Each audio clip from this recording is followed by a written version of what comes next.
Magandang araw, topic natin, myoma. Lahat halos ng babae may myoma at bisita natin. Napakagaling, Dr. Sharon Mendoza.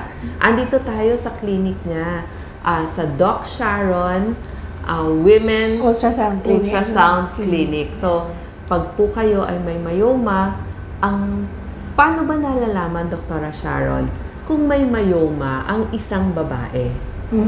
Actually, Doc Liza, siguro, good afternoon po muna sa lahat ng nakikinig sa atin, nanonood. No?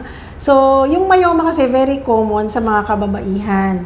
So, ang statistics niyan, 8 sa 10 babae ay meron. So, kung halimbawa, 20 tayo dito, definitely 16 dyan merong myoma. Ngayon, merong maliliit lang, merong lumalaki, merong madami, merong nagmumultiply, merong for 10 years, ganun na yung size niya. So, wala siyang direct na parang dahilan kung bakit ka magkakaroon. Sinasabi nilang genetic, maaring namanan natin sa mother natin o kaya sa mga lola. Pero kung may kagandahan man, bihira o halos hindi siya nagiging cancerous. So nagiging problema lang po ang myoma kung masyado na siyang malaki, depende sa location sa matres at kung medyo may hirap ng pagbubuntis ang isang babae. Okay. O like itong drawing mo, meron siyang myoma, nandun sa muscle, ano? So ito ba nagkukos ng malakas na pagdurugo? Sintomas ba to? So, depende po kasi yung muscle na tinatawag natin is the myometrium, tapos yung sa loob is the endometrium, at yung labas po ay serosa. Sila po yung 3 layer ng matres. Kung ang myoma nandun lang sa muscle, pwedeng walang maramdaman ang isang babae. So most of the time, nagpa-ultrasound lang siya dahil sa ibang dahilan, halimbawa buntis, tapos nakikitang may myoma siya. Ngayon, kung yung myoma pumapasok na doon sa lining, yun po yung may symptom. So halimbawa dito sa ating figure, yung mas maliit, pumapasok siya sa lining, siya pa yung mas problema kesa doon sa mas malaki. Maliban na lang kung myoma naman din ay umabot ng sobrang laki, na mas malaki pa sa matres, then mararamdaman na niya yon na parang lumalaki yung kanyang puson. Okay. May mga babae, nagbi-bleeding, nakita anemic. Ang tanong nila, Doc, ano kaya ang gagawin sa myoma ko? Napapaliit ba to? Hahayaan lang? Kailangan ko ba ng gamot? So, una, kasi minsan, pag narinig natin o nasabi sa atin na may myoma, lahat na lang ng naramdaman natin. Doon natin binase dun sa myoma na nakita. So, first, we have to find out kung saan nanggagaling yung bleeding. Baka naman meron lang siyang hormonal imbalance, baka meron siyang polycystic ovaries. Ngayon, kung talagang na-diagnose na yung bleeding niya ay nanggagaling sa myoma, then we might need to take medications. Depende ngayon yung management sa edad ng pasyente. At saka depende sa size ng myoma. Surgery is one option, lalo na kung tapos na siya sa family history, no? Ilan na, 5, 6 ng anak. Pero kung bata pa yung pasyente, pwedeng myoma lang yung alisin and then she might still try to get pregnant.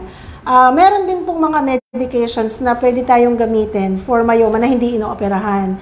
In the past po may tablet pero natanggal na po siya sa Pilipinas. So ang meron lang po sa atin ngayon, yung GnRH, which is an injection that we give every month para po mapaliit yung myoma.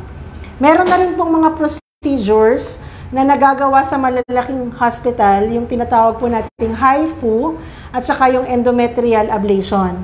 So, pinapatay po yung mga source na nagpapalaki sa myoma and then eventually, pwede siyang lumiit. Yun lang po, yung mga procedure na yun, since bago siya sa ating bansa, medyo may kamahalan. Okay. Halimbawa naman, yung isang babae, nasabihang may myoma, pero problem din pala niya, hindi siya nagkakaanak. So, nasisisi din si myoma. Ano yung mga desisyon na pwedeng gawin? Depende ba yun sa age? Tatanggalin? Ano bang priority? Pwede ba siyang magbuntis? Or paano siya magbubuntis kung hindi siya nagkakaanak may myoma siya? Yes, tama yan, Doc Liza. Tapos minsan kung magbuntis, medyo prone din sa miscarriage. Kasi kung malapit masyado yung myoma dun sa lining. So, there are times that we have to give the injection first, yung sinasabi natin kanina, yung GnRH, para mapaliit yung myoma, magkaroon ng espasyo or space para makadaan yung similya at pag nabuntis siya, may space din para mag-develop yung baby. Sa mga cases na hindi kaya ng medication, then we might need to do surgery to take out the myoma either from above or yung tinatawag na hysteroscopy from below. So, kinakayod po yung bukol, yung myoma, para magkaroon ng chance o higher chance na magbuntis siya. May mga cases din po kung sobrang hirap or the patient would not want to undergo surgery, sila na po yung pwede sa IVF. So, kukolect ng egg, kukolect ng similya, then ibabalik sa kanya yung na-form na embryo. Oh, so kahit may myoma, kung IVF naman ang balak nilang mag-asawa, Pwede posible po. pa din. Siya. Huwag Posible matatakot. Siya. Pwede, posible siya. Oo, may cases po akong alam na mga ganyan. Meron namang mga cases, Dr. Sharon. Halimbawa, late 40s na siya or 50s. Yun nga, na-ultrasound, nasabihan, may myoma. Kasi takot tayo, any bukol, naku, isip nila, baka masama to. So, ang choice ba nila, ipapatanggal o minsan naman sabihin, since menopausal ka na, i-stay na lang natin. Paano sila medyo makaka-decide? Ano yung pipiliin nilang desisyon? Ang unang-una talaga po yung childbearing na plano. So, kasi kung 40 siya, tapos wala pa siyang anak, definitely surgery is not an option. So, itatry pa rin munang paliitin at magbuntis siya. Although, pag ganong edad, kailangan na rin hanapin yung ibang dahilan kung ba't di siya nag-aanak. Ngayon, pwede rin po siyang i-extend na lang yung pagkakaroon niya pag hindi niya pagkakaroon ng menstruation, kung malapit na siyang mag-menopause. Let's say, dumating 48 years old, may myoma, tolerable naman po yung bleeding pattern. So, sometimes we give that injectable, yung DMPA, yung pang-family planning. Ang target lang po doon para hindi siya mag-menstruate hanggang menopause na niya. And then there will be a blood test pag nag-reach siya ng mga 50, at kung talagang menopausal na siya, then pwede na nating itigil yung injection na hindi siya naoperahan. Sa mga kaso naman na panay-panay ang sali ng dugo kasi malakas ng mag-bleeding, tapos kaya lang bata, kaya lang ayaw patanggalin ng kanilang mga matres, ano naman po yung maipapayo nyo sa kanila? So, first and foremost, kailangan munang i-correct talaga yung anemia. Okay? So, hindi rin po lahat ay kailangan ng blood transfusion. Meron na po tayong mga blood ways para mapataas yung hemoglobin natin na pinadadaan lang sa swero. So, depende rin po, again, Doc Lisa, kung nasan yung myoma niya.